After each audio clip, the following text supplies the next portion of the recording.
Olá, boa noite. Está começando mais um Gestão na Prática e esse é um projeto do curso de administração da Universidade Federal do Mato Grosso do Sul e a proposta é promover live com diferentes pessoas que atuam na área da administração, da gestão, do empreendedorismo.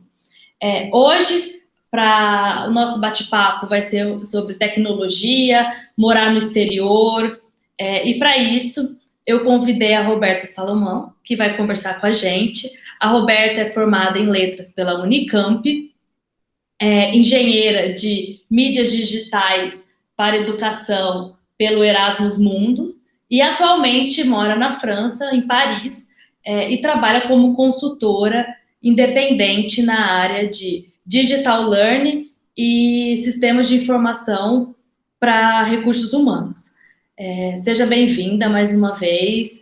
A gente tentou fazer a gente fez a nossa live com alguns, probleminhas pelo Instagram, então agradeço novamente você se disponibilizar a fazer novamente essa entrevista comigo para a gente poder deixar gravada e registrada lá no canal. Então, realmente, muito obrigada, tá, Roberta?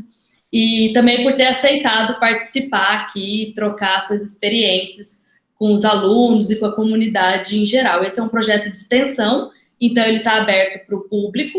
Então, se você também quiser divulgar, fica à vontade. A ideia é que a gente possa aí ter um diálogo com a comunidade também. Então, como a gente pensou em fazer esse roteiro? A gente já fez tantas vezes no dia de hoje, né? E aí você fica à vontade, o que for surgindo na sua cabeça, o que você prefere falar. Eu só queria que a gente abordasse 3 tópicos principais.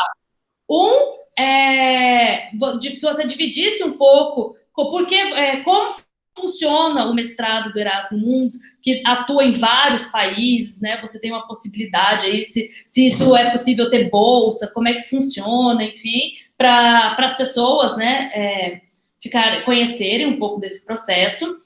Certo. Depois eu queria que você falasse um pouco sobre a sua experiência em trabalhar no exterior. Você já está trabalhando no exterior já faz bastante tempo, né? A gente saiu do Positivo como trainee em 2014, não foi? Então, acho que desde 2015 você está no exterior, né? Então, assim, queria que você dividisse um pouco com a gente também essa experiência, tanto os desafios quanto as oportunidades, coisas que você identifica que é diferente aí também, daqui do Brasil, então trocar um pouco essa experiência com a gente.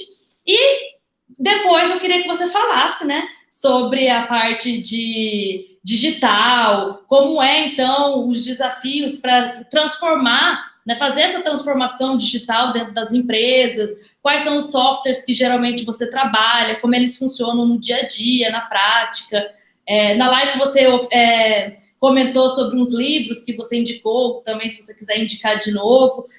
Enfim, fica à vontade e a gente vai conversando conforme você for falando as coisas. Muito obrigada novamente por ter aceito a participar desse bate-papo, viu? Obrigada, Isa, pela oportunidade. E ainda que a internet não tenha colaborado muito na live, agora ela vai colaborar. É a persistência. Então, ainda que não funcione, eu tenho que achar outro caminho para realizar. Muito obrigada pela oportunidade. Faz realmente alguns anos que eu estou aqui na França, mas também na Europa e em outros países. Antes do trainee, eu tinha, com a Unicamp, morado na Alemanha. Foi um intercâmbio de quase 2 anos. Foi planejado para 6 meses, mas depois eu comecei a trabalhar lá, na área de online marketing e também na área de educação, dando aula de português para estrangeiros, para alemães na universidade, estudantes que gostariam de ir para o Brasil estudar. E também sendo moderadora do Fórum da Pons Dicionários, que na época tinha um projeto de fórum português-alemão. Então, durante a graduação na Unicamp, eu tive a oportunidade de já trabalhar com a pesquisa de materiais didáticos e com didática de ensino de línguas, algumas plataformas digitais também, em um dos cursos que eu fiz, por exemplo, no Instituto de Mediologia, que era do lado de letras, E no trainee do Positivo, eu tive a oportunidade de trabalhar com essas diferentes propostas de ensino à distância, né, que o Positivo tinha na época e tem até hoje uma plataforma com conteúdos digitais, conteúdos para tablet, e naquele momento eu só senti falta de um conhecimento um pouco mais técnico e para poder desafiar mesmo os desenvolvedores ou o grupo de produto. Então, quando foi na Alemanha que eu descobri a existência do mestrado Erasmus Mundus, eu pensei a priori que ele fosse destinado somente a europeus, e foi lá que eu descobri que, na verdade, não, ele é aberto realmente para o mundo inteiro, todas as pessoas podem aplicar. E então, depois da finalização do ano e meio de trainee, eu vi essa oportunidade como muito interessante de fazer o mestrado em engenharia de mídias digitais para educação. Eu apliquei, também tem o processo seletivo para as bolsas. É um processo muito difícil, Rô? Por exemplo, porque no trainee a gente tinha que fazer várias etapas, né? Eram muitas pessoas concorrendo. Esse do Erasmus é parecido com esses programas de trainee? Assim, são várias etapas? Ou não? É mais simplificado? Como é que funciona? Como é que é? Tem menos etapas do que um processo de trainee no Brasil, porque no Brasil a gente sabe que um programa de trainee tem bastante concorrência. O Erasmus Mundus, como não tinha tantas pessoas, hoje pode ser que tenha mudado, mas acredito que não muito, que conheciam o programa. É concorrido, mas não tem todas as etapas de um programa de trainee. Então, tem o envio do currículo, da carta de motivação, de um projeto do mestrado, que não precisa exatamente o projeto que a gente vai desenvolver depois do mestrado, mas é mais para eles avaliarem já o nosso conhecimento prévio, de preparo do projeto, quais são os nossos interesses. Cartas de recomendação também, de 3 ou professores ou pessoas de trabalhos anteriores. E depois dessa fase inicial, tem 2 entrevistas com os representantes do mestrado. E o projeto é todo escrito em inglês, correto? Ou você tem que fazer a língua? Sim, é exigido que você fale a língua de todos os países que você vai passar, ou você tem que falar, por exemplo, português e inglês, né? Que você faria, então, as disciplinas em inglês, ou não? Como é que é? Depende muito do mestrado. Por exemplo, os colegas do mestrado de biologia, eles tinham que falar uma das línguas do mestrado. Então, era ou inglês, ou alemão, ou espanhol, ou inglês, que era a língua obrigatória que eles tinham no mestrado. No nosso caso, era uma das línguas do mestrado, ou português, de Portugal ou do Brasil, ou português, espanhol, francês. Então, não era... O inglês também era inglês, mas uma dessas línguas era obrigatória. Então, no meu caso, eu apresentei o certificado de francês, que eu tinha feito francês na Unicamp, e também de espanhol. Então, somente uma língua era obrigatória. Então, depende muito do mestrado Erasmus Mundus. Os mestrados Erasmus Mundus, eles contêm 1, 2 ou 3, 4 países, dependendo do programa, e as línguas vão depender dos países em que eles são desenvolvidos. Tá. Tem programas de mestrado, também tem os programas de doutorado, e no caso do Euromime, foram 4 países, começou na França, na Universidade de Poitiers, depois fui para a Universidade de Lisboa, em Madrid, na Universidade de Educação à Distância de Madrid, e no México, na Universidade Autônoma do México. E no início do projeto, a gente escolhe os nossos orientadores, que vão acompanhar durante esses 2 anos. No meu caso, era um professor da Universidade de Lisboa, um da Universidade Autônoma do México, professor Francisco Rebelo e Fernando Gamboa. E, no meu caso, o tema foram jogos digitais educativos. E no Laboratório de Lisboa já existia esse laboratório de realidade virtual. Então, foi lá, nesse primeiro...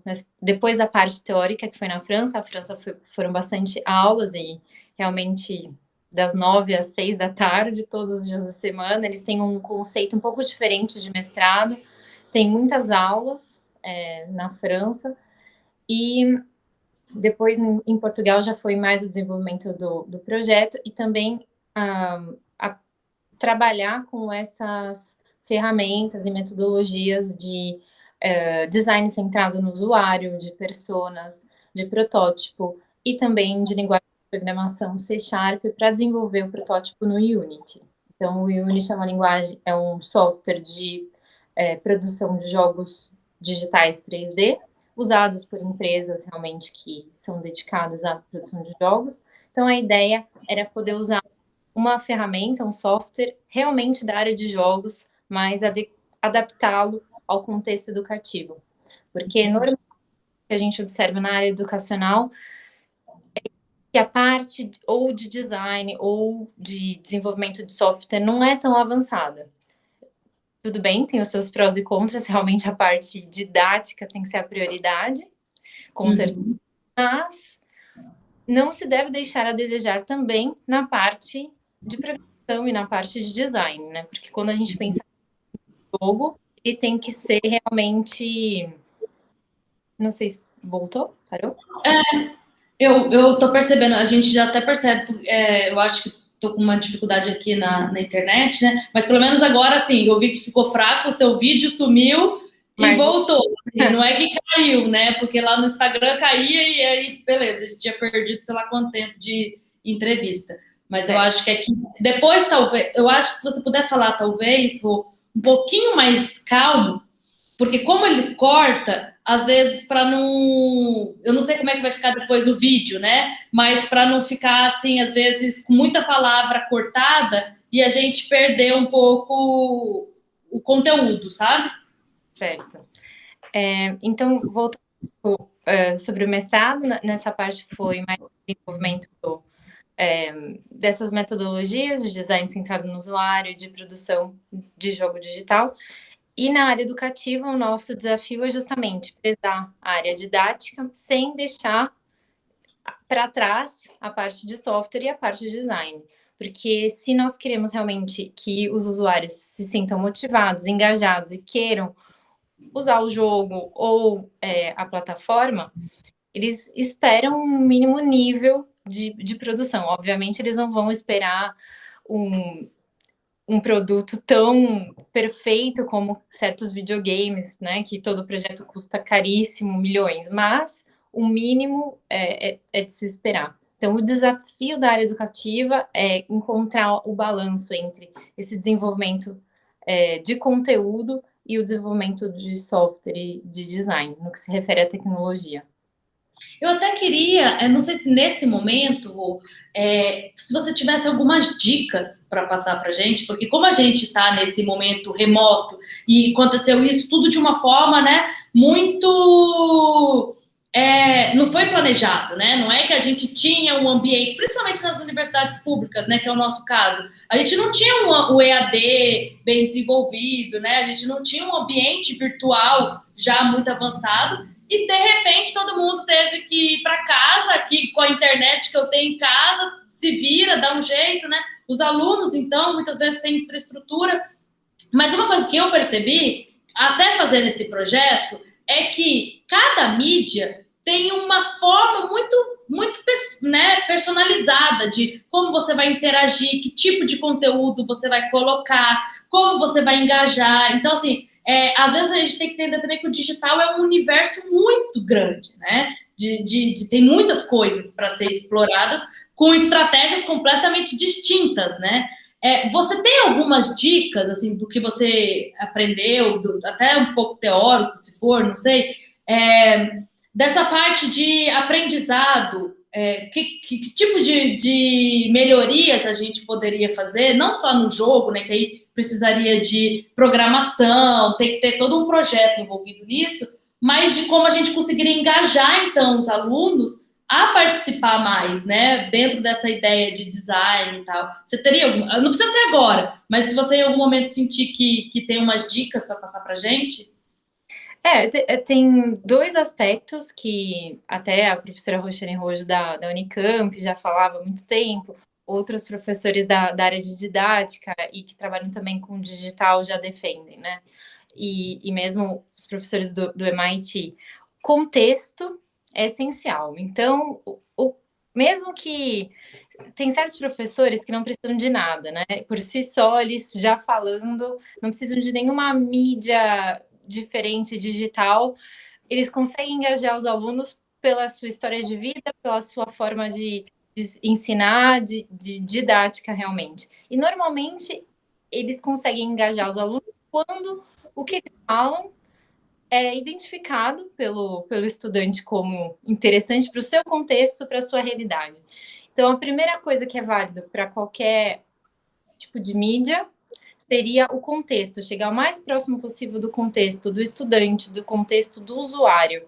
Quando a gente fala de produtos, né, que no caso seriam plataformas nas empresas. Então, quando a gente consegue chegar o mais perto possível do contexto da pessoa que vai usar essa plataforma.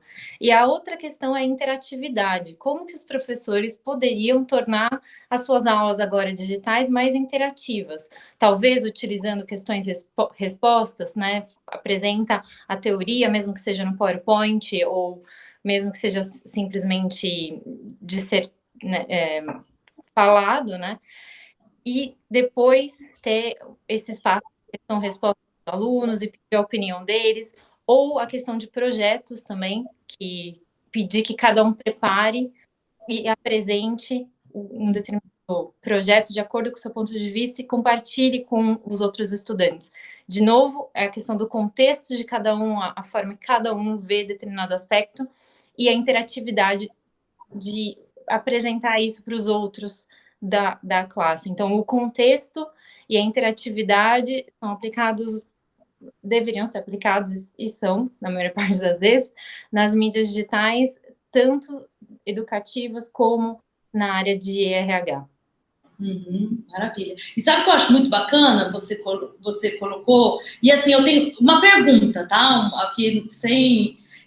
Eu acho que o contexto que você colocou é perfeito, mas às vezes eu acho que é interessante a gente apresentar uma outra realidade também, justamente, né? A gente está falando, né? Você teve essa experiência no exterior que te abriu outros olhares, esse mestrado mesmo de você fazer cada vez num país, isso te dá uma visão diferente, você vai mudar o contexto, você vai mudar o cenário, e isso também expande, né, o seu olhar, a sua visão. Então, eu sempre também, às vezes, me pergunto, assim, eu como professora, né, até que ponto a gente também precisa adaptar aquilo para um contexto, e aí, de certa forma, propagando um pouco sempre a mesma ideia, o mesmo cenário, o mesmo pensamento, ou o quanto também às vezes é bacana a gente romper esses contextos até para criar esses novos olhares, né? Essas novas formas de se perceber, assim. Eu sei que você estava falando de um outro tipo de contexto, mas assim, eu sempre às vezes me pego pensando nisso, assim, sabe? Porque expandir as formas de olhar seria sempre a melhor opção, né? Com certeza. Então, quando eu falo contexto do estudante, contexto do usuário, não necessariamente o que ele já tem, mas os professores ou especialistas podem, com um olhar um pouco mais abrangente, digamos assim, mais global, enxergar um potencial uso para aquela pessoa, para aquele estudante, no seu contexto. Então, a questão seria justamente não só usar o que já existe, com certeza expandir, mas adaptá-lo para que essa pessoa possa vir a utilizar. Eu entendo. E você até falou essa coisa do interativo também, e isso também é um outro desafio que eu percebo, assim, porque às vezes a gente, para a interação acontecer bem, as pessoas também têm que estar já engajadas, né? E isso, a infraestrutura faz toda a diferença, porque se a pessoa não está conseguindo ter acesso ao equipamento correto, a internet não tá boa, e aí você pede para ela fazer uma interação, em vez daquilo engajar, digamos assim, né? E isso eu acho que é o maior desafio do digital, Porque quando a gente está no presencial, você tem o toque, você tem o olhar, você, né, tem aquela visão periférica que você consegue ver e interagir. E no digital, aquilo se perde um pouco. Então, a pessoa tem que estar muito atenta ali para poder realmente fluir, né? É uma... Enfim, estou fazendo aqui já umas reflexões desse momento. Desculpa aí ter te interrompido. Seu raciocínio. Justamente na era que a gente vive, né, de pandemia, com as crianças que tiveram que ficar em casa e ter aula, é um super desafio para os professores atualmente, como engajar essas crianças, que às vezes ficam entrando e saindo da aula, ou às vezes querem ficar conversando, porque para elas é muito diferente estar sozinhas no contexto delas, e muda muito, né, justamente essa falta de contato físico, né, de estar presencialmente no mesmo lugar, de poder olhar as expressões, né, como você... Mas alguns professores estão encontrando algumas alternativas, como, por exemplo, professores que não conheciam tanto ferramentas digitais. Eu vi casos de professores pedindo para os estudantes para que eles, então, produzissem um vídeo sobre determinado assunto, disponibilizassem no próximo encontro. Então, o professor revertendo, não é mais ele o responsável exatamente por produzir o conteúdo, mas dando essa responsabilidade para os estudantes, que são, às vezes, familiarizados com produção de vídeo, e depois o professor verificando, né, ajudando, instruindo a partir de projetos e de casos. Eu acho que isso mudou um pouco essa ideia da aula invertida e de você realmente mostrar que o professor ele vai guiar, né? E não ele vai lá ficar falando conteúdo. Porque isso, se entre eu ficar falando e qualquer outra pessoa, você vê um vídeo de qualquer outra pessoa, tem pouca diferença, né? A ideia é justamente a troca, ou como você vai envolver a atividade, enfim. E outra coisa que você comentou, que eu acho que é legal, é que a gente até tinha comentado um pouco isso na live. O campus de aqui da UANA, a administração, ela é quase que um curso meio isolado, assim, porque a maior parte dos cursos que tem no campus é biologia, letras, matemática, história, né? E aí tem a administração. Só que eu acho muito rico, até, porque você sempre teve essa sua característica que eu acho muito empreendedora, assim, não só de ter um modelo, de ter um negócio, mas um comportamento empreendedor. E eu acho justamente essa ideia de, tipo, você fez letras, né, e você hoje atua, você continua, você ainda bebe da fonte lá do seu curso, né, porque o seu mestrado mesmo foi com jogos digitais, mas voltado para aprendizado de uma língua, né, estrangeira. Você, então, teve, né, interagindo até hoje, mas...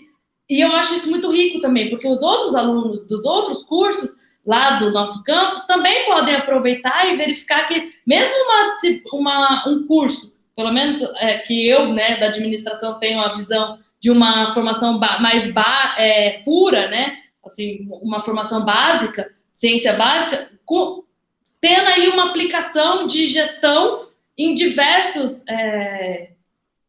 âmbitos, né? Então, assim, eu acho isso muito bacana que você está mostrando. E isso vários países na Europa, né? Que necessariamente porque você fez determinado curso que você não poderia se desenvolver ou atuar em outras áreas. Especialmente na Inglaterra, muitas pessoas que fizeram física, matemática, vão atuar em consultoria, vão atuar na área de finanças, e lá realmente não importa tanto a formação inicial para a progressão de carreira. Na França tem uma peso, é um pouco como o Brasil, dependendo se você se formou em determinada área, você segue nessa área, mas a cada dia mais isso está se ampliando para diferentes idades de carreira. Bem bacana. E, Rô, você estava falando, né, sobre o seu mestrado, você falou sobre a parte, né, do que você estava desenvolvendo, e aí você decidiu, eu lembro que você colocou na live que o seu mestrado te ajudou a te inserir no mercado, né, aí no exterior. Conta um pouco pra gente como é que foi esse processo, assim, e mudou um pouco também, né? Porque você saiu de jogos digitais, de línguas, né? E aí você foi trabalhar mais com softwares voltados para performance, né? De RH. Sim, no mestrado, a gente teve contato com diferentes metodologias, né, de user-centered design, prototipagem, e as diferentes softwares, mas é verdade que não teve um aprofundamento específico nessas plataformas de RH. Mas tem um link que é feito, porque a partir do momento que a gente sabe desenvolver um e-learning, por exemplo, a gente tem que utilizar ferramentas como Captivate, Camtasia, Articulate, Storyline, que são ferramentas em que a gente não precisa programar, basicamente drag and drop, mas tem um certo... Drag and drop, explica essas palavras que... uma certa funcionalidade e colocar onde a gente quer, então não precisa, o código está por trás, automático, mas para desenvolver um e-learning, tem que ter conhecimento dessas ferramentas, edição de vídeo, edição de imagem, pacote Adobe, Photoshop, Illustrator, etc. E também formar um pacote SCORM. SCORM é o formato de um e-learning. E é compatível com as plataformas de gestão de um e-learning, que são os Learning Management Systems. Então, esse conhecimento já liga com o conhecimento do que é necessário para que um e-learning seja compatível com o Learning Management System. Então, teve essa ligação e depois realmente foi a oportunidade de trabalhar nos projetos de implementação de softwares a nível internacional. O conhecimento de gestão que eu tinha anteriormente foi muito importante, né? O fato, inclusive, do trainee que abriu as portas para a primeira oportunidade de trabalhar em parceria com a Renault Consulting, porque eles não tinham uma pessoa específica, porque a área deles era mais manufacturing, Lean, Kaizen, time tracking, muito específico para a produção de carros, e eles tinham um projeto que eles gostariam de ajudar na transformação digital do manufacturing, então produzir conteúdos digitais sobre Lean, Kaizen e etc. Então, o meu primeiro projeto teve essa ligação com eles, porque eu fui produzir os conteúdos para ensinar de uma forma rápida, né, mas principais pontos sobre essas metodologias. E depois disso, foi um outro projeto também no Grupo Renault, mas na sede de implementação do Learning Management System e também o início da implementação da outra plataforma de gestão de RH. E aí que começou essa ideia, e algo que eu adoro fazer, que é gerir projetos internacionais e ajudar essas equipes a encontrar uma estratégia em comum e processos comuns, ainda com as suas especificidades por país, para que esses softwares sejam implementados. Então, depois disso, eu tive a oportunidade de trabalhar com o Workday, que é um software que eu trabalho até hoje, assim como um pouco do SAP. E o Workday tem diferentes módulos de gestão de empresa. Então, é um ecossistema que nós temos a parte de gestão de RH, mas também a área de talento e performance, de definição de objetivos e avaliação da performance, também a parte de projetos, empresas que trabalham com projetos e alocação do budget de acordo com o projeto, módulos de finança, módulo de compensation e benefits, que são os bônus que as pessoas vão ganhar de acordo com a avaliação de performance. Então, o Workday e o SAP são sistemas mais completos de gestão de empresa. Então, eu comecei com essa ligação específica de formação, mas acabou abrindo para essas diferentes áreas da empresa. E é super interessante, porque justamente o Workday já tem, dando um exemplo, né, diferentes processos possíveis para cada área, mas de todas as formas a gente precisa chegar a um acordo com os VPs, com os diretores, com os managers, dos processos que eles querem implementar ou continuar ou transformar. Então, eu vou aproveitar até que 3 perguntas que a gente tinha feito na live, que tem um pouco a ver com, né, o que você já está comentando, que a pergunta até que fizeram estava relacionado a qual, na sua opinião, assim, né? Por que é diferente a empresa contratar um consultor, né, para implementar esses softwares, né, para ajudar, em vez de ter uma pessoa dedicada a isso, né? Você até explicou, mas eu acho que você pode explicar de novo. E eu tinha comentado também que quando eu era até trainee, eu também trabalhava na área de processos e a gente via dois desafios muito grandes. Um que era a resistência dos funcionários em utilizar, né, muitas vezes os softwares e querer continuar usando só o Excel. Então a empresa ia lá e fazia um investimento muito alto para a implementação de softwares integrados, e aí, de repente, as pessoas, cada um está usando a sua planilha de Excel e as coisas não estão, né, conversando. Como é que vocês lidam com esse desafio? E também com essa parte de engajamento, né, dos funcionários ou dos alunos, né, em participar desse processo que você que está de fora, que o consultor sempre tem, ao mesmo tempo que ele tem esse olhar, né, de fora, ele às vezes é visto também como alguém que não faz parte, né? Como é que é lidar com isso? Se você puder contar para a gente um pouco aí dos desafios. Certo. Talvez talvez eu vou começar pela última observação. É verdade que, como consultora externa à empresa, no início, principalmente, eu tive mais dificuldade de me sentir parte da equipe. Com o passar dos anos, acho que eu acabei indo para projetos em empresas mais próximas aos meus valores, a forma como eu enxergo a gestão e o management. E, ultimamente, os últimos projetos em que eu estive, eu realmente me senti parte da equipe, e eles me consideram realmente parte da equipe também. Então, acho que foi um processo de construção, que realmente no início não me sentia tanto à vontade de chamá-los mesmo da minha equipe, mas hoje em dia isso mudou, o que é muito positivo. Uhum. E em relação aos desafios de implementação, a gente conversou realmente na live que para evitar, né, em francês é conduite du changement e change management em inglês, a mudança de Gestão de a processo, gestão. né? Oi? A gestão do processo, né?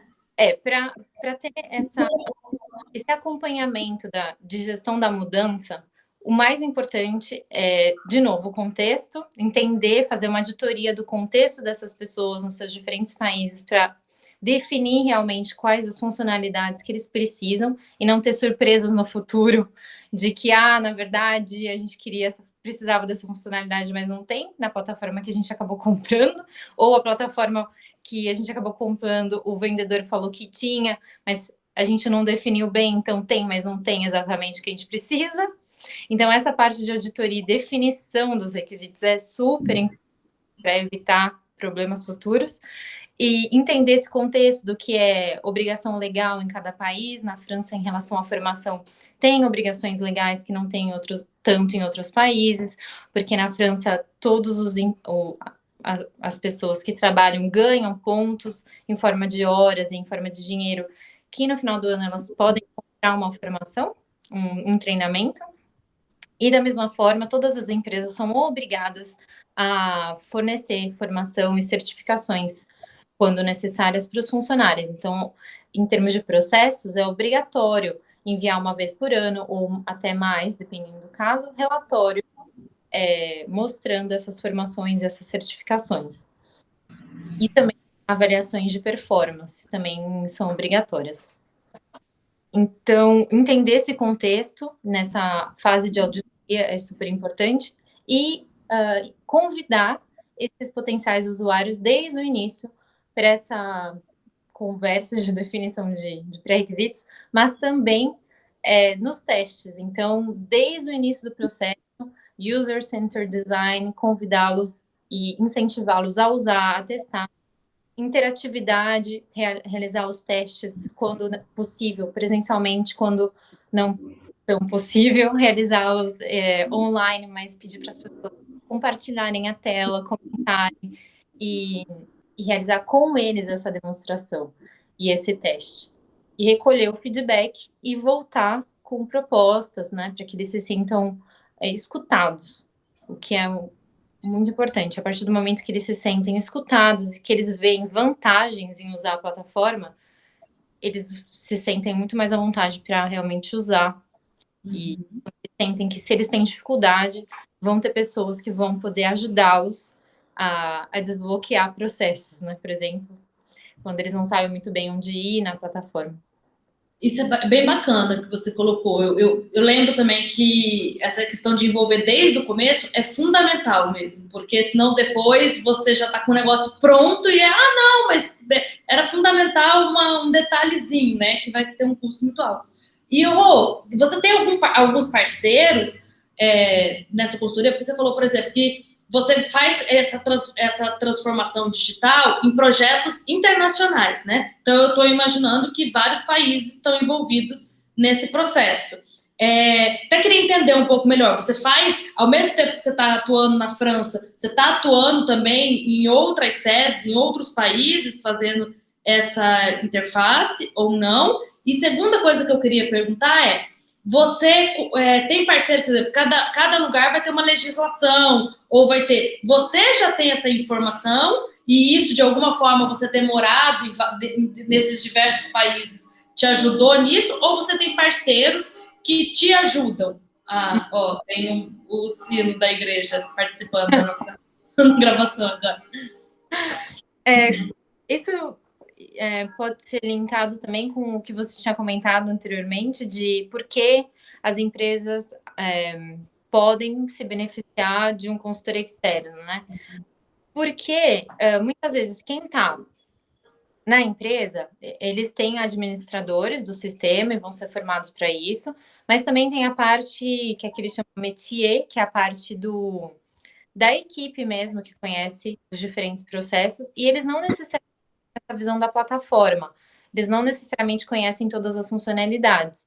Então, o que eu ajudo a fazer é mostrar benchmark com outros projetos anteriores, dos quais eu participei, possibilidades, e ajudá-los com o implementador, que normalmente é ou o software direto, como eu dei, ou um implementador que vai configurar esse software, a entenderem os pré-requisitos e o que essas equipes desejam e verificar os testes se realmente eles estão entregando o que nós planejamos. Então, é esse o meu papel, de ser a ponte entre as equipes. E com relação aos parceiros, normalmente são pessoas da própria empresa, localizadas em diferentes países, e eu vou trabalhar com elas na definição desses pré-requisitos e do que é necessário para cada país, mas normalmente são pessoas da própria empresa. E em outros países, normalmente, esses softwares são implementados na sede e depois são replicados para os outros países. Mas teve casos que o software foi primeiro implementado, por exemplo, no Brasil, que depois veio para a sede. Então, depende muito da estratégia da empresa, onde que é mais crucial implementar, onde que eles têm o dinheiro para comprar o módulo específico. Tem vezes que eles escolhem um entre esses módulos do ecossistema, tem outras empresas que escolhem todos. Então, depende da estratégia da empresa, se eles já têm softwares ou plataformas que eles querem integrar com esse novo.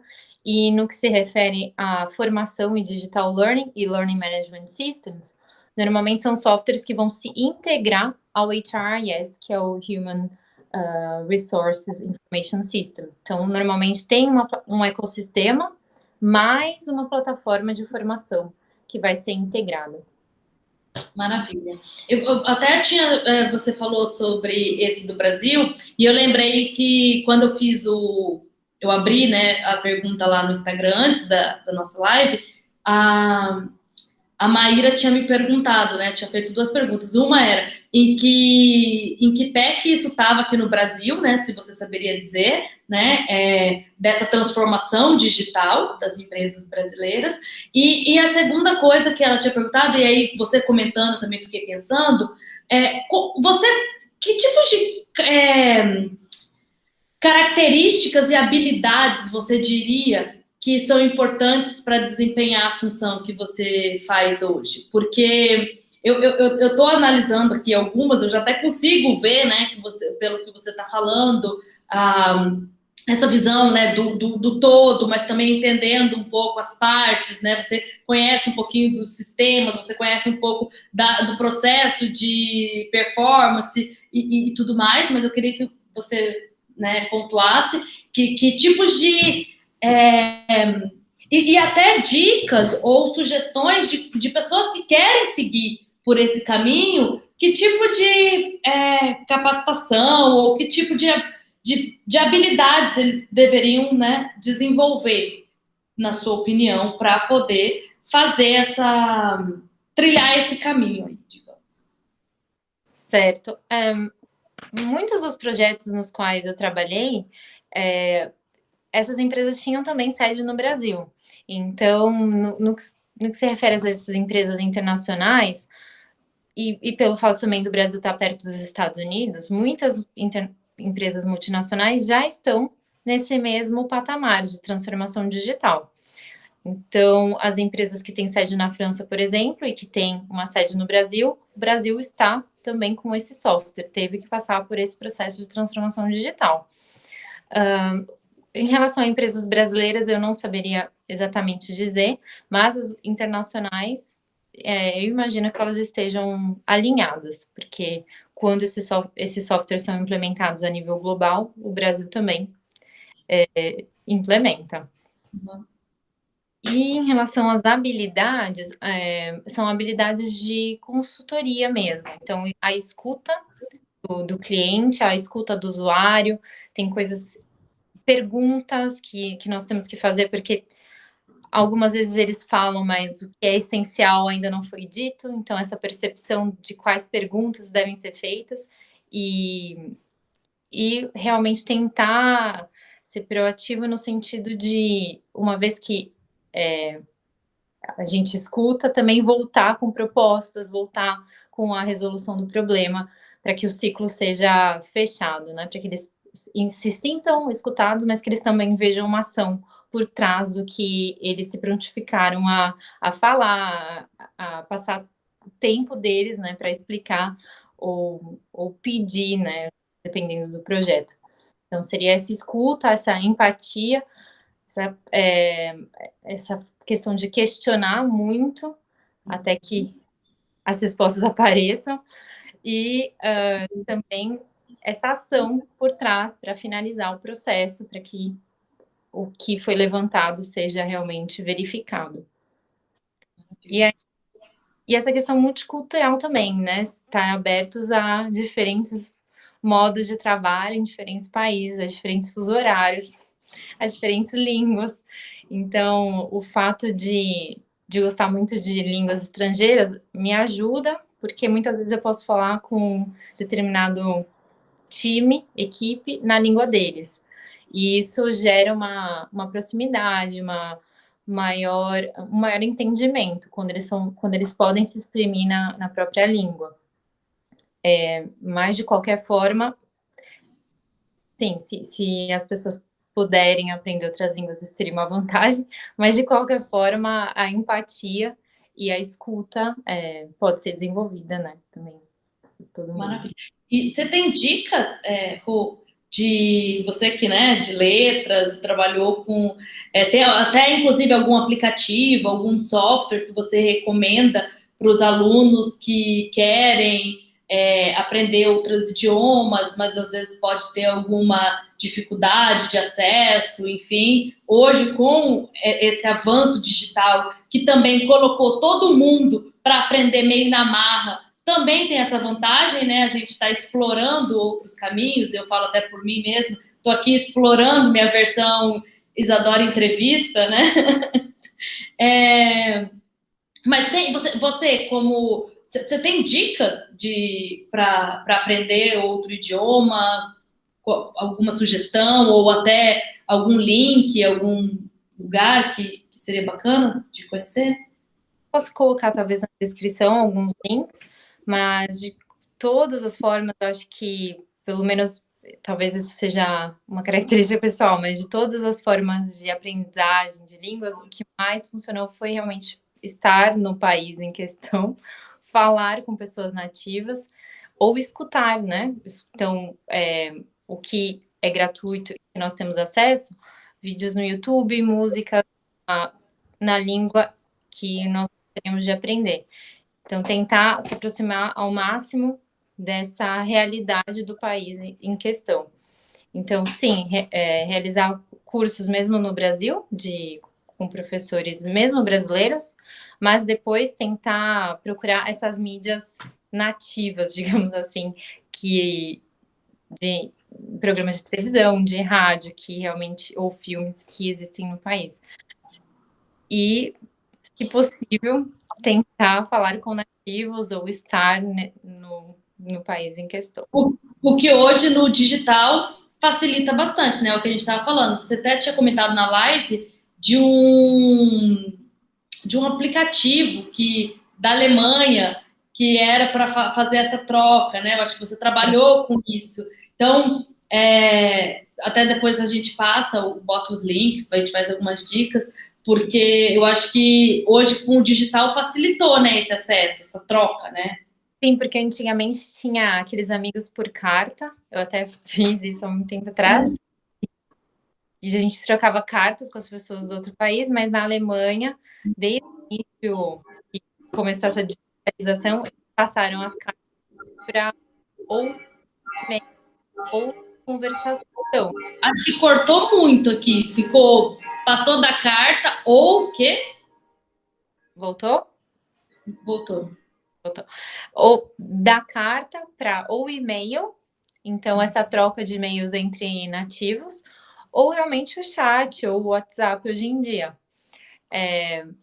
Mas realmente essa troca entre pessoas nativas, cada um ensinando a língua do outro, como um tandem, como a bicicleta que tem duas pessoas conduzindo a mesma bicicleta, né? De onde vem a palavra tandem, ajuda bastante.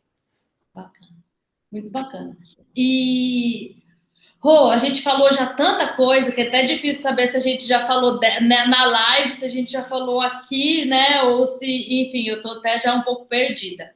E eu tenho certeza que a gente poderia falar muito mais coisas. Mas eu lembro que a gente conversou também, uma coisa que eu queria ver se você resgata, que existem alguns desafios, mas você também teve uma vantagem. Você viu oportunidades porque você é uma pessoa que é curiosa e vai atrás, busca, né? De ter feito o mestrado no Erasmus Mundus e conseguir trabalhar na França, né? Falar um pouco sobre essas oportunidades de quem quer trabalhar no exterior e talvez alguns desafios também, né? Que podem existir para a gente explorar um pouco isso. E, inclusive, se você também.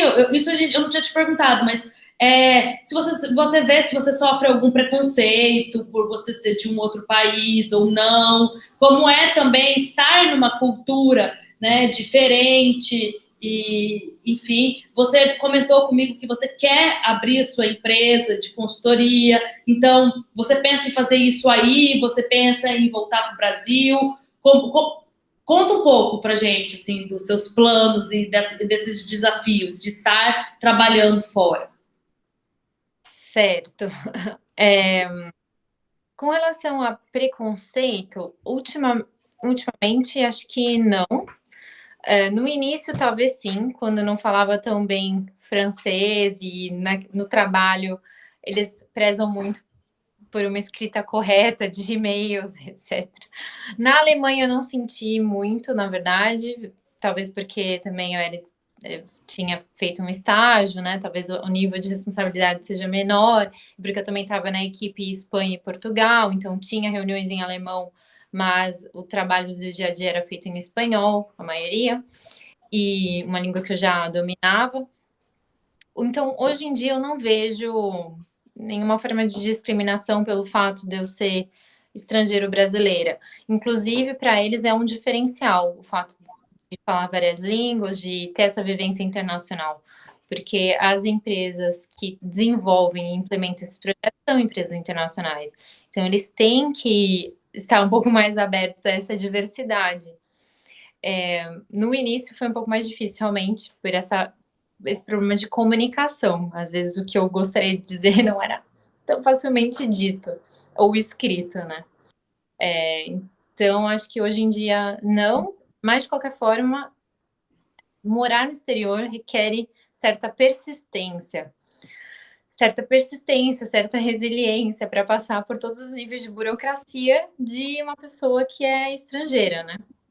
Então, quando eu terminei o mestrado, o Erasmus Mundus disponibiliza 3 diplomas. Então, foi um diploma da Universidade da França, um da Universidade de Portugal e um da Universidade da Espanha.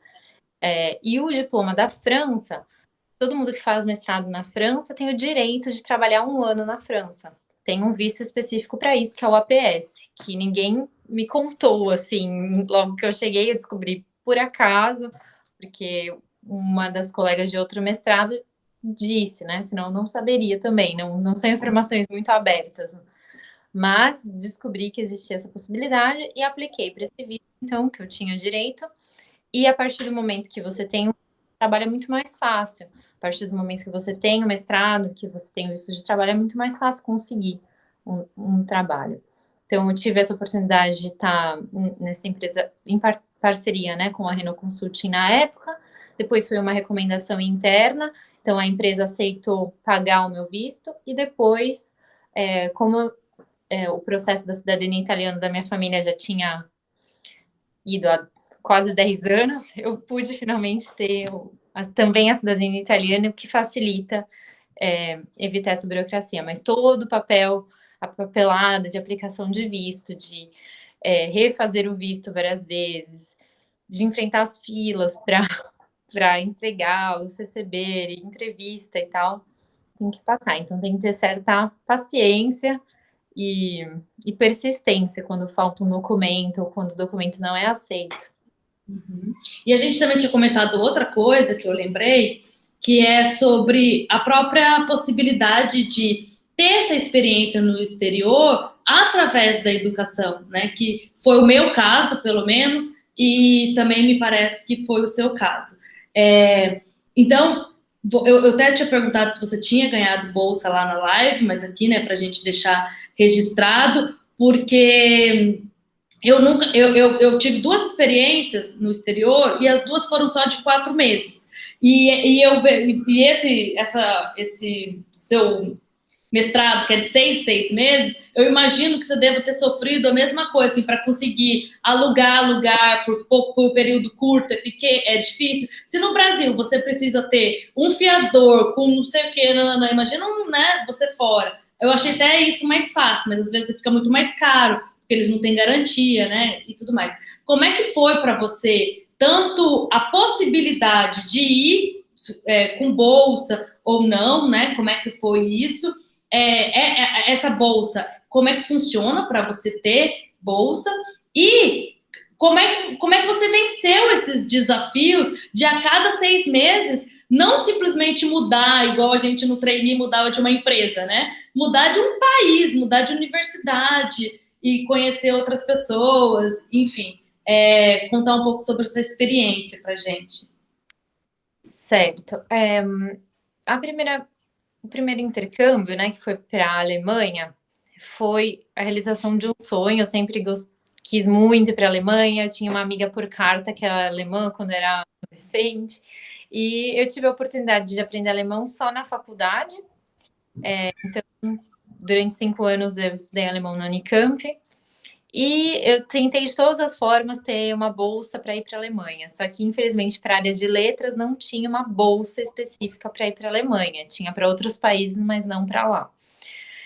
De todas as formas, a Unicamp tinha um convênio com essa universidade na Alemanha, a TU Darmstadt, e eu tinha alguns amigos da engenharia que tinham ido. E um deles me falou: olha, é verdade que até agora o convênio é só para engenharia, mas tem uma faculdade de letras, tem um instituto de letras, né? Então, esse convênio poderia ser aberto.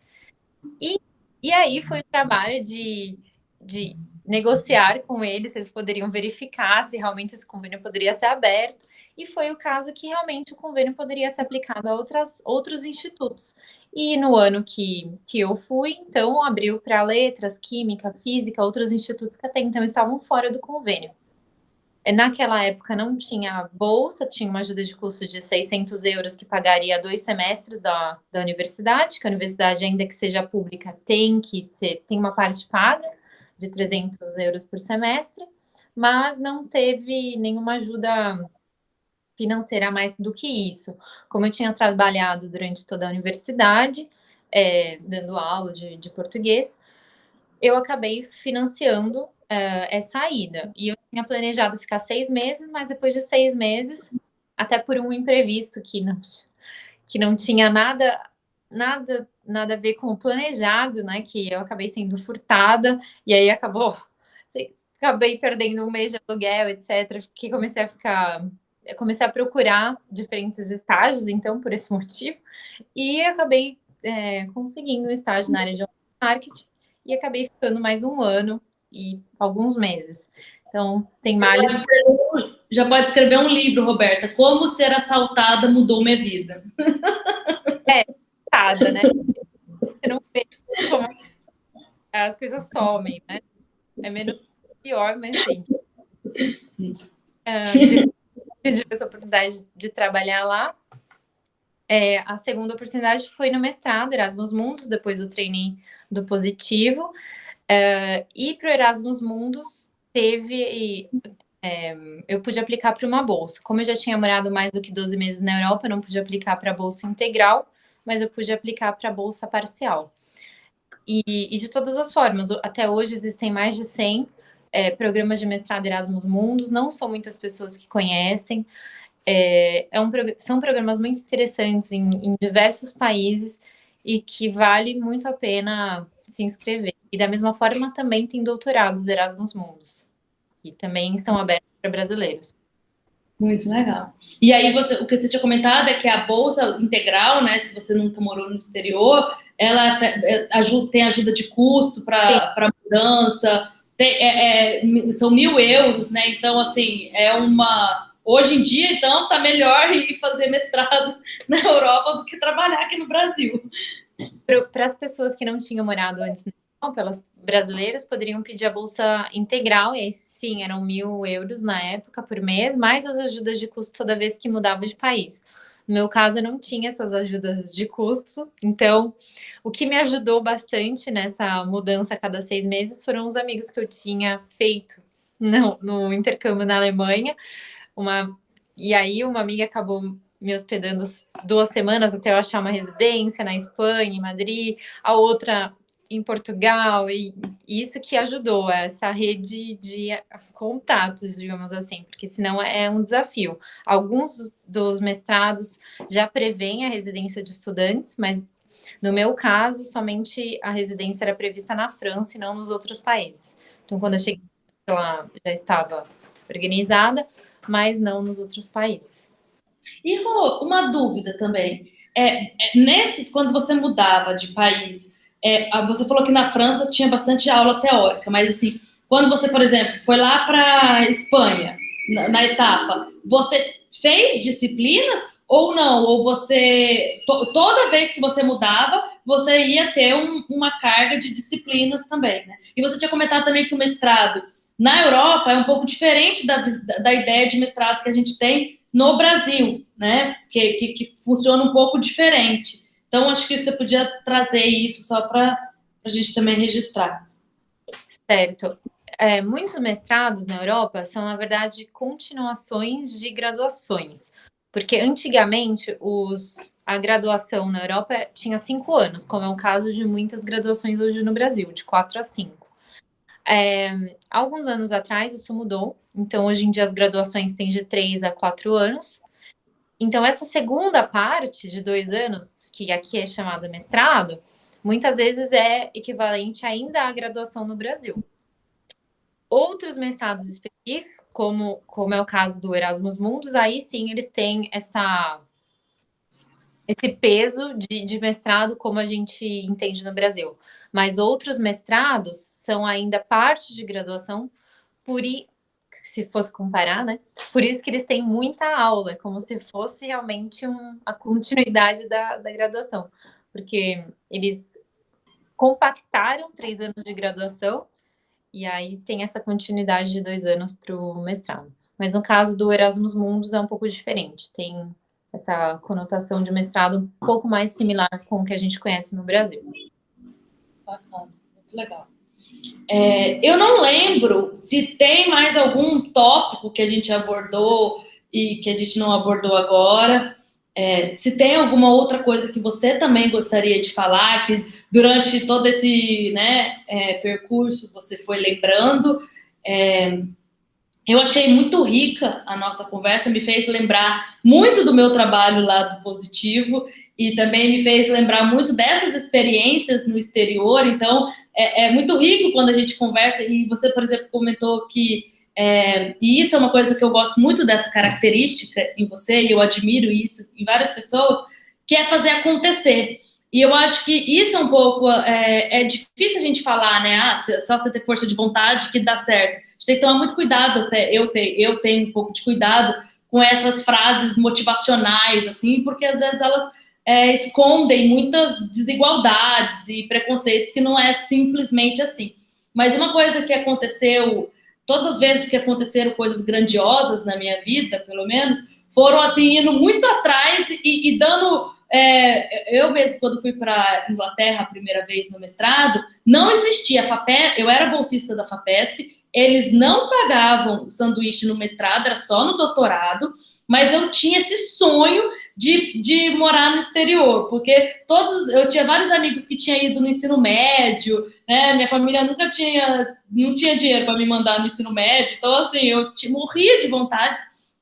E aí eu lembro que eu cheguei no mestrado já com essa ideia, eu quero passar um período no exterior.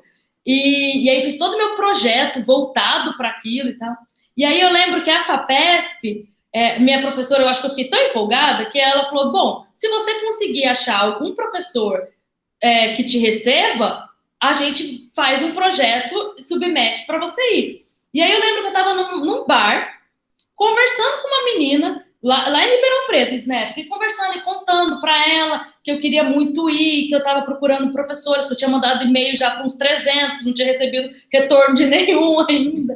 E aí ela falou assim: eu fiz meu doutorado lá na Inglaterra. Eu tenho contato com um professor que, inclusive, é brasileiro. Você quer o contato dele? Eu vou escrever para ele. Tipo, uma conversa de bar, assim, né? Tomando. Eu falei: gente, maravilha. E eu fui fazer o mestrado lá com ele, com esse professor que essa menina do bar me indicou, assim, foi... Então, tem umas coisas muito curiosas na vida, assim, né? Como as coisas vão acontecendo. Às vezes não é exatamente aquilo que a gente planejou, né? Fez lá, né? Assim, assim, assado, mas enfim. E agora que você está falando, realmente tem muitas tentativas anteriores que não deram certo, né? Teve uma vez uma amiga me falou: mas tipo, as coisas parecem fáceis, né? Eu falei: porque ninguém vê o fracasso, né? Os não por trás disso. Então, obviamente, antes de ir para o mestrado, antes de ir para o intercâmbio da Alemanha, eu tentei o convênio do México, o convênio da Espanha, o convênio do Portugal, a Bolsa Santander, tudo que era possível e foi negado, até descobrir, então, que esse convênio da Alemanha poderia ser aberto. A mesma coisa do mestrado, eu não prestei só para o Erasmus Mundus, eu também prestei para uma bolsa da Suíça, também prestei para ser representante de língua portuguesa, né, que tem alguns, como se fossem diplomatas, mas não são diplomatas, mas que representam o Brasil ensinando língua portuguesa no exterior. Mas não era o caminho, né, não era para ser, foram nãos, mas de qualquer forma essa persistência de continuar procurando até ter o sim. Nãos terão muitos, né? Na época do mestrado, inclusive, área de jogos digitais, eles não aceitam muito pessoas que não têm uma formação nessa área, e eu precisava de um estágio de jogos na área de jogos digitais, na área de storyboarding. Foram mais de 200 currículos para conseguir esse estágio. E até que 2 startups me aceitaram, uma de storyboarding e outra de jogos digitais, para ter essa experiência real nesse meio e entender um pouco mais o contexto deles. Então, não, com certeza teremos. A questão é como escutá-los, né? E como fazer para... Com eles, né? Eu acho que isso é... E eu acho interessante a gente falar, sabe, Rô? Porque às vezes, realmente, na hora quando a gente vai contar a nossa história, né, né, você vai lembrando das coisas que foram dando certo, e assim, e até foi, né? A construção foi dando certo. Mas, assim, o processo, né, quando que a gente vive, e eu fico pensando, às vezes, nos alunos, né, que estão começando a carreira agora e vendo, às vezes olha e fala assim, não, mas isso não é para mim, isso é muito distante de mim, ou a pessoa é muito privilegiada, teve muito acessos e tal, e às vezes não, né, tem muito de sonho, né, de você ter sonhos, assim, né, às vezes a gente tem umas vontades que eu nem sei te explicar, por que eu tinha tanta essa vontade de morar no exterior, entendeu, assim, para mim era uma vontade muito grande. E pelo visto para você também, de aprender outras línguas. Então, assim, fico muito feliz desse bate-papo, porque eu acho que abre um olhar, inclusive para mim, assim, sabe? Você falando que você está trabalhando aí coisas que a gente também trabalha aqui no Brasil, também tirar um pouco esse estigma de achar que fora é muito diferente, né, do que acontece aqui, que o know-how é muito diferenciado. E sim, tem muitas diferenças, mas não é que a gente não tenha facilidade ou capacidade ou oportunidade para desempenhar essas funções, independente de onde for, né? Às vezes a língua dificulta, realmente, mas não a capacidade técnica, né? Sim, e a capacidade de muitos brasileiros de se adaptar, né? Nós temos uma grande capacidade de se adaptar, é um pouco natural dos brasileiros ter simpatia, de tentar entender o outro. Então, isso ajuda no âmbito profissional também, né? Porque ter pessoas mais positivas ou criativas e tentam olhar com uma forma um pouco mais humana processos e projetos é um diferencial e também é um ganho para empresas internacionais. Tem alguns pontos, sim, que aqui eles são bem rigorosos, pontualidade, né? 1 minuto é atraso, e eu tive um processo muito demorado. Tem isso, né? Principalmente na Alemanha. Né? A primeira semana que eu estava lá, que a gente foi fazer um jantar para as pessoas que eu já conhecia. 5 minutos depois, ai, desculpa, né? Cheguei atrasada e a gente ainda estava cozinhando o jantar. Então, realmente, alguns aspectos profissionais são diferentes. Sabe o que eu acho assim muito, muito curioso também das pessoas, né, que moram fora? Além de ter o horário que começa, tem o horário que acaba, que é muito diferente do brasileiro também, né? Aqui a gente fala, olha, vou fazer uma reunião aqui em casa, começa às 7 horas da noite. O pessoal já chega às 9 e não tem hora para acabar, né? Cada um. Eu achava muito engraçado, porque quando eu fui para Inglaterra, o meu professor até que me recebeu, ele me chamou um dia para jantar na casa dele e ele falou, das 7 às 9. Tipo, já tinha o horário que era da janta. Tipo, era o horário para você. Então, assim, não tem por que você chegar às 7h30, porque 9 horas você vai embora. Então, naquele intervalo, a pessoa separou o dia, aquele momento para você. Eu acho isso muito engraçado também. Então, realmente é uma troca, né? Nós brasileiros temos muito a ensinar também, assim como temos muito a aprender, e é uma troca de intercultural, interlinguística, digamos. E você não está com projetos de voltar para o Brasil tão cedo, ou tá? No momento, não,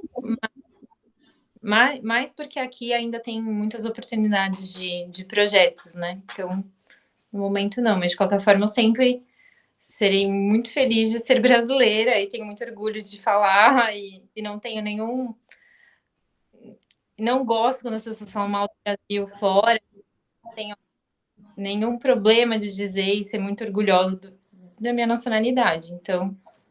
Inclusive, eu ficava bastante incomodada, não sei se você também ficava bastante incomodada quando as pessoas falavam assim, sério, você é do Brasil? Não parece. Tipo, você já foi pro Brasil para saber se eu não pareço ou não brasileiro? Como assim não parece? Rô, foi uma delícia conversar com você mais uma vez. Eu vou começar a inventar lives aqui para a gente poder ficar batendo papo e trocando. Queria te agradecer realmente muito por ter participado, por estar aqui agora novamente, dividindo sua experiência, foi realmente muito prazeroso. Quero também te reforçar que você foi a nossa primeira convidada mulher, mas não foi porque o projeto não está querendo incluir as mulheres também estão com dificuldade para. Acho que acumulou muita coisa na pandemia para as mulheres, coitadas. Elas estão tendo dificuldade de gerenciar aí, mas fico super feliz. Minhas alunas estavam cobrando que eu trouxesse mulheres para falar, e eu acho que a sua trajetória é riquíssima. Então, eu fico super feliz de trazer, né, na nossa live a experiência de trabalhar no exterior, de atuar como consultora, que é uma área também que pode ser muito trilhada pelos administradores, né, na nossa carreira. Você hoje trabalha mais como uma administradora do que, né, acredito eu, como uma pessoa que se formou em letras. Então, assim, acho super rico essa experiência toda que você tem, de trazer um pouco também aí do exterior para a gente. Então, muito obrigada. Se você quiser fazer algum fechamento... você até podia fazer o fechamento falando dos livros que você esqueceu. Tá. Não tá mais aí. Não tá. Então, tudo bem, esquece. Depois a gente escreve, se for o caso.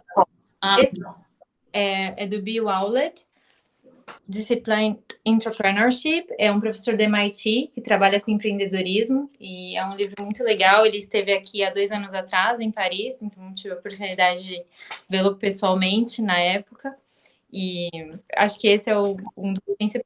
Depois tem outros, mas que acho que você também já usa, né? Por exemplo, Canvas e que são também, né? Eu falei para você falar porque assim não é só meus alunos que vão ver, né? Então aí já fica registrado aí, nem todos têm aula comigo. Aí tem muitos outros, né? Tem desde Saramago até Maurício de Souza e essa outra parte também ajuda muito nessa perspectiva global de gerenciamento de projetos, né? Não é só específico, mas também o conhecimento de mundo, essa interculturalidade e o que nós temos a aportar, a trazer como a partir da nossa individualidade também. Então, para os seus alunos em específico, com certeza, todos são elegíveis ao mestrado Erasmus Mundus ou ao doutorado. Tem a página do Erasmus Plus, que hoje mudou um pouquinho o nome, mas no Google mesmo, se a gente escreve Erasmus Plus, está lá a lista dos 110 mestrados e também dos doutorados. E a mensagem que para mim é muito pertinente é essa, né? Persistência e atrás dos sonhos, não muitos virão, mas a questão é encontrar em si mesmo a força para continuar e persistir e talvez até como você, Isa, numa conversa informal tenha a solução, né, do problema. Compartilhar, né? Eu sou da teoria do compartilhamento.